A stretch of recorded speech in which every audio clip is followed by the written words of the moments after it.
Finally, we are going into the market. Okay. I'm using this analogy of a car being fortified with this weapon. I don't know, it's a kind of machine gun you can put on top of the roof of the car, and you can use the machine gun to fire into your enemies. Yeah.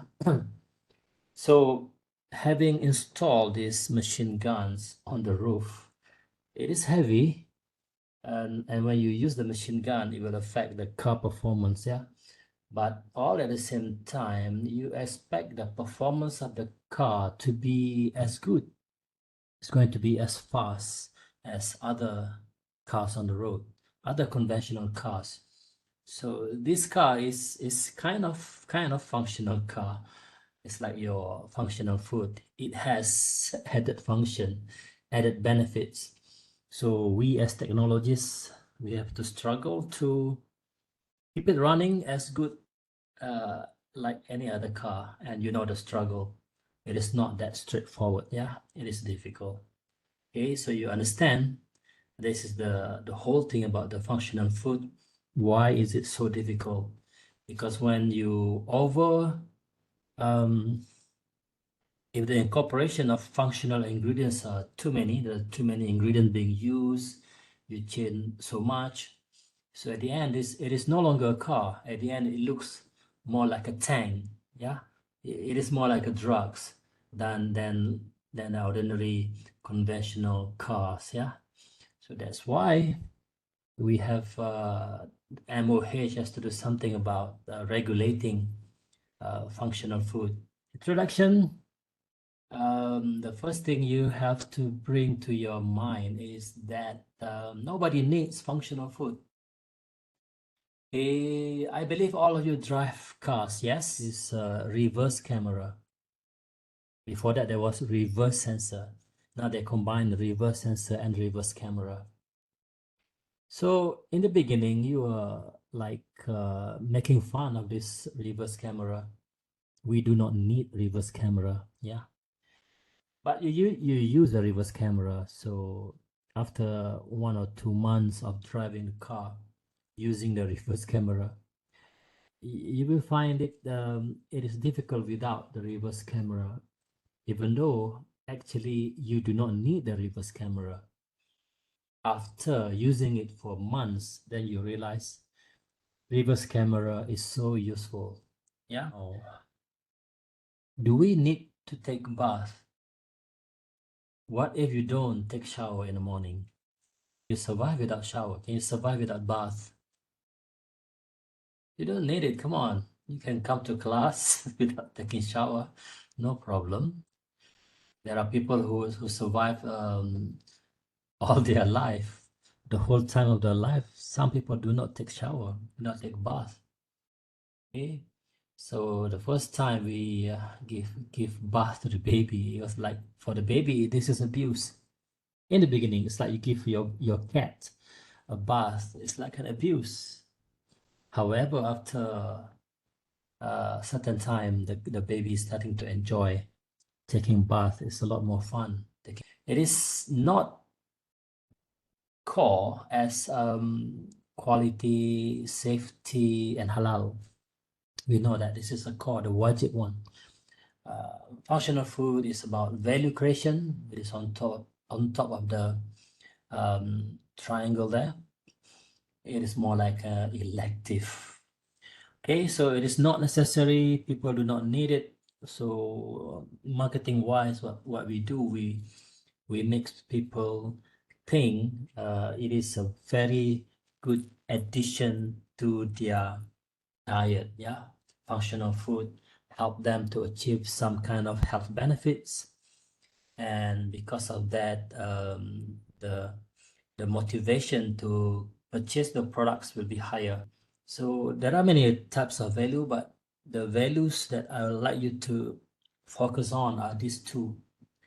One is called real value, another is called perceived value. Now, this collagen drink on your left, it has a very high amount of collagen inside, maybe around 6 grams per bottles, yeah, in order for the collagen to work. Other than the collagen, it also has supporting ingredients to make sure that the collagen used will be assimilated in the body as a new skin, yeah. So these products offer real values in terms of functional ingredients. Is it a real value or perceived value? I want you to think. I do not know the answer to this question. For me, it's a question mark. It is very hard because we have no clue what's the real inside these eggs. Yeah. Okay. The upside, the good thing about functional food, as we know that developed countries such as Japan and United States, they are giving support to the development of this functional food, meaning in terms of science, it's no question this thing really exists. It's real. The only problem is the control. How do you control it? That's the big thing. Yeah. In Japan, they have this concept or labeling system called Foshu. I'm sure you have learned with Dr. Tan. It's a foods for specified health users. And these are the requirement for Foshu approval: effective, being proven, absence of safety issue, nutritionally appropriate, guarantee of compatibility with product spec, established quality control methods such as specification, processes and methods of analysis. So with all of these requirements, then you can obtain the logo of for sure. It's a bit like our halal logo. So we apply, and the MOH of Japan will, it's not MOH, there is another department, something to do with welfare department, yeah, health and welfare. So they will come and evaluate the products. If it is proof, then you will get the approval to use the logo. Meaning, we are in Malaysia. In Malaysia, mostly we have to guess whether it is a real value or it is a perceived value. We're just not sure. Is it really functional food? But in Japan, if you see this logo, yep, it is a real value. It is not perceived value. So you are really sure that this particular product will give health benefits to you. Yeah. So I don't know how many years, maybe 20 years we are behind Japan. Maybe one day we can do this. Yeah. Similar to the halal system. Okay, so if this omega-3 eggs apply for sure in Japan, so I'm sure they will check the effectiveness of the human body for this omega-3 and selenium plus, etc. They will check whether anybody has studied these omega-3 eggs on this human body, whether any toxicity inside the eggs, nutritionally appropriate. Well, I'm sure you understand now. The problem with egg is high in cholesterol and also saturated fat. So nutritionally not appropriate. So this is the reason that this egg might not get the FOSHU label. Yeah. All right. So I hope you understand that. Okay, the challenges of functional food, as you have learned before, like the car being installed of the machine guns, huge machine guns on top of the roof. So the cars will have this stability issue. It cannot run as normal. It will be slow. Okay, same thing with functional food. If the ingredient is added, most of this ingredient is not meant to be consumed in big amount. Yeah? So most of the time it will affect the sensory or the taste properties of the food. Most of consumers are like that. They are taste driven. So we have not done this. Yeah. How does health food supposed to taste? When you consume something that claims to be health enhancing, how does it supposed to taste psychologically? If If you know that, then you can mimic that particular taste. Yeah, when you consume the products, you feel like you are experiencing some kind of health benefits. If you can find this taste, this feeling, wow, you can produce products with perceived value of health benefits. But how do consumers perceive healthfulness in the products? Does that mean if you take something really, really tasty and it claims to be functional versus something claimed to be functional and the taste is a little bit off? Does that mean the one that off represent a real health product because you have included healthy ingredient that are not supposed to taste good? So psychologically, we have to learn all this and understand this in the marketing sense. Yeah. Another challenge is about the confusion with the labeling. Okay, I just snapped this picture 2 days ago. Okay, chicken finger with DHA. So it's convincing the consumers about the health benefits is very difficult. The labels claim most of the time it's just informative. You just can't tell. So what? Chicken finger with DHA. I mean, that's just information. It doesn't really motivate the consumers to purchase and to consume it. How is there any, say, color that will be persuasive? Is there any kind of picture or representation that's supposed to be healthy or health enhancing? So psychologically, we have to find out, yeah. If there is, then we have to put it in on our products. Maybe some kind of logo like the for shoe you use will indicate something and whether it is allowed by MOH. Okay, another challenge is about the long-term benefits. Okay, I'm sure by now you have read many publications on the functional food ingredients before they actually incorporate into any food ingredients, any conventional food. What they did was actually testing it, clinical testing, evaluation to make sure it works. So during this testing, it was actually done in a period of time. Yeah, it is chronological. So we know that it is not magic pills, but benefits of functional food ingredient requires you need time and also frequent consumption. You drink this milk for 1 or 2 glasses of this milk per week. It's not gonna get you any cholesterol reduction. It becomes just like normal milk. Yeah. So in order for consumers to get these benefits of cholesterol reduction, they must drink this milk at least twice a day. That's not easy, daily.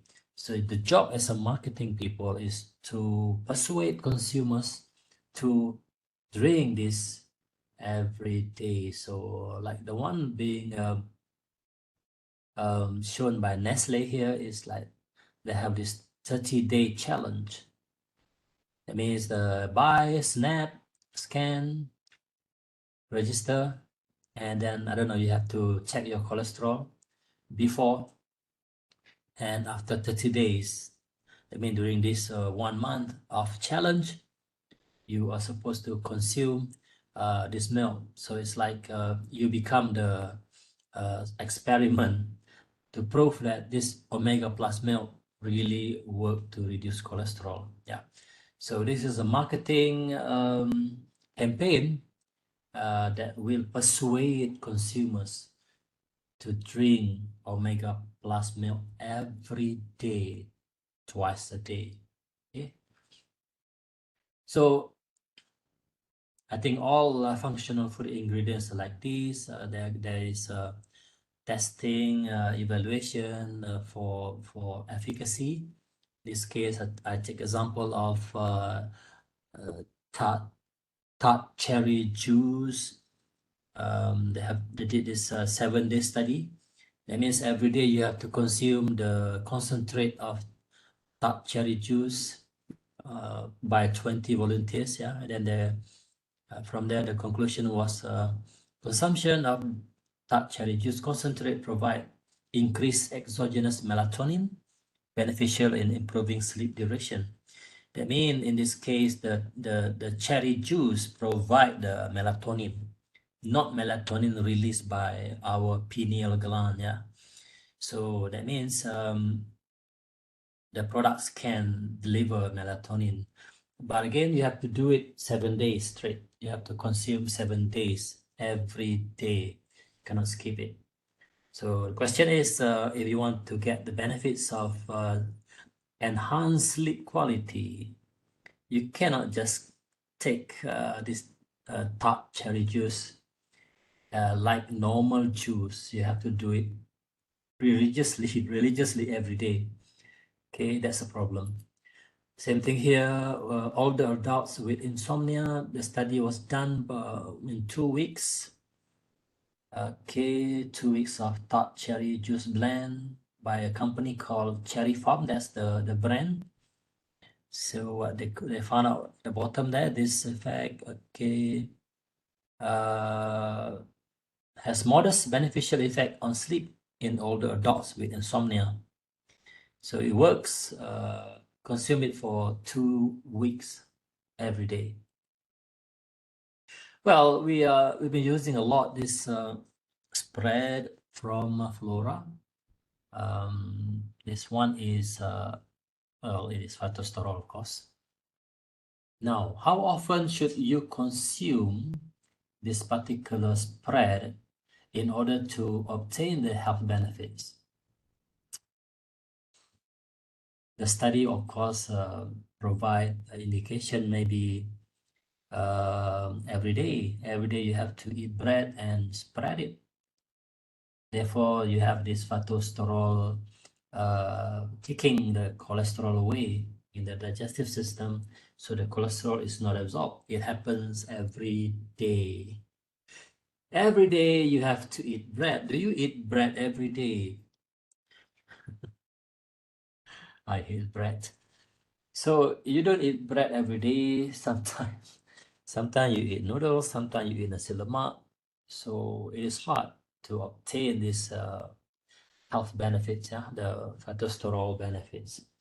So again, the question is it a real or perceived value? I have no idea what the answer is. Nowadays, we can also obtain beta-glucan bread. Can you imagine? Beta-glucan bread is supposed to reduce cholesterol as well. And then you have, if you eat this beta-glucan bread with the spread of proactive phytosterol, you combine phytosterol spread with beta-glucan bread, then your breakfasts are basically cholesterol reducing. So they're trying to push us into eating bread and spread every day in order to get the health benefits. Maybe it works. Maybe some people might not find this attractive at all. Yeah. Challenges number 3, the other daily activity. Yeah. In this case, high window. Okay. Lifestyle changes. So yeah, you can consume a lot of functional food. You drink the collagen. There are other things that anti-aging, antioxidant. There are other things, cholesterol reduction. There are other things that do probiotics, prebiotic effect, etc. But if you sleep at 2 in the morning and you go to class, you go to work with a lot of stress, you don't hydrate properly, you don't drink enough water, you'll be smoking like 3 or 4 cigarettes every hour. You don't do any exercise, so what is the point? No point. You're trying to be healthy psychologically. You feel guilty of not taking care of your health. Therefore, you consume functional food. Functional food provides an excuse, a relief. I'm already doing something like this. This lady here, she is smoking, but she's feeling better because she consumed a lot of antioxidant beverages. So, guys, if you are selling functional food, you must also promote healthy lifestyle changes. Yeah, quit smoking, exercise. So we are you try to drive people from ordinary, conventional, modern lifestyle, slowly bring them into a healthier lifestyle, and that improved lifestyle will be supported with the functional food. Otherwise, there is no point. Yeah. um, the next you need to do as marketeers is the understand consumer behavior. You see, we cannot rely on the marketing department. They do not understand the function, the technology side. For them, marketing is marketing. They can market anything. But for you, you are the technologist. You understand the ingredient, how it works. You should be actively involved, giving a lot of point to the marketing department. Okay, and people have shown here that more and more again, women are more health conscious than men. Men's a bit hopeless. We smoke, we sleep late, we don't care about our health. Okay, and other than women, there are people who have experienced certain illnesses. You've been into the, you know, you're warded in hospitals, you experience suffering from health issue, you learn your lesson, and because of that, you are now more open about food for health. So you know your consumers' behavior. Okay, that's very important for marketing. Marketing functional food, yes, it provides challenges, but it also gives opportunity, provided that you understand that it is not straightforward. It's like walking on this tight rope. You walk on this tight rope like a circus, and you understand it's like it's information is important, but at the same time, the behavior change must be provided. Yeah. So we must inspire our consumers to change their behavior. By changing their behavior, their consumers will relate the change in behavior with the consumption of your products. Yeah. By turning these challenges into opportunities, you crafting compelling narrative and leveraging behavioral insights. So, in terms of psychology, marketing of functional food is important. You cannot rely on technology. Technology is nothing. Yeah, it sounds great, probiotic. So what? We have to find a way how to persuade it. That's why you learn in the first year persuasive oral presentation, so that you can be somewhat superior when it comes to selling or marketing functional food to the consumers. Yeah. Okay, there are three things: technology, behavior, and economics. When what we learn here is mostly technology. We only understand technology, how to do it. I mean, to make bread using beta glucan alone is not easy. You have to find a way how to incorporate the beta glucan without damaging the structure of the bread, and therefore destroying the volume and the texture. We learned that by adding more water into the bread formulation, we can improve it. That is technology. Yeah. The technology is good, but how do you make consumers change their behavior to consume it? That's another thing. Yeah. So economic is something else in terms of cost benefits. So you have to be involved. You have to make the marketing department understand the products well, or you are the one who do the marketing. So this spot here between technology and behavior is what the product needs. Yeah? It's a sweet spot of functional food, combination of technology and behavior. If you can't influence the behavior, forget it. It's not going to work. Nobody's going to be. They need to change their behavior in order for them to believe in your products and the technology, in order for them to consume the products, and for you to continue selling the products to the market. So it's a lot of work. It's not conventional food. It's beyond putting it on the market. You have to do more than just putting the products on the market. Okay, you have to find a perfect balance between harnessing technology and understanding human behavior in order to successfully market functional food. Okay. All right, functional food. Conclusion here, ultimately, it all boils down to how well we can use technology to enhance function. Yes. But also apply behavioral insights to alter consumption patterns. Nobody wants to eat bread. People hate bread. But how do you alter this pattern? Make them want to eat your bread with your spread. They must be motivated to consume this bread and this spread every day. Alter consumption patterns. Okay, technology alone will not do it. And the first time, as mentioned about the baby who refused to take bath, the first time most of the time the product will not be as good, as tasty as conventional food, because the functional ingredient doesn't taste good. It tastes horrible most of the time. So you have to find some kind of masking agent to make it acceptable. Yeah. But this is where the real opportunity lies, yeah.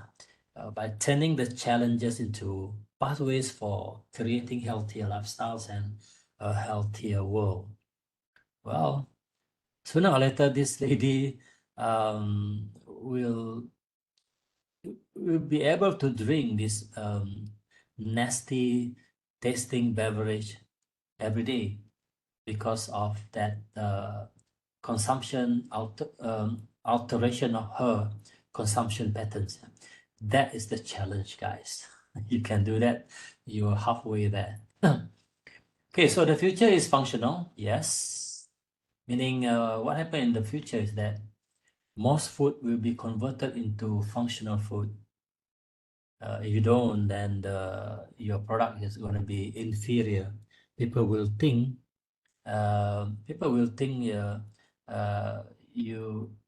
you are not fit to be in a business because you don't know how to incorporate functional ingredient into your food. Yeah, and because of this, there's going to be a lot of conflict in the future.